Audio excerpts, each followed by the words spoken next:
With everything that's happened around the nation over the past 2 weeks, there is a belief that this is a real time of change. Tiffany Tarpley shows us why. Marching, demanding justice, demanding equal rights. This is nothing new. We've seen it generation after generation. But there are so many people who believe this time will be different. We're seeing marches across the nation day after day for weeks. You're also seeing the people who are marching are much more diverse. Recently, Democratic Congresswoman Marcia Fudge attended a rally here in Cleveland. She said this time will be different. I promise you.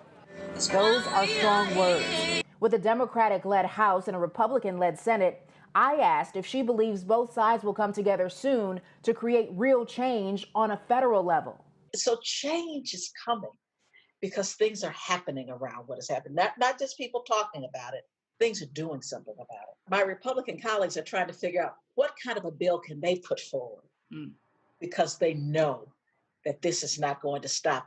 Their constituents are saying, we want something done. Democrats in the House and Senate introduced a Justice in Policing Act that would ban chokeholds and no-knock warrants, two tactics used in recent high-profile and controversial cases.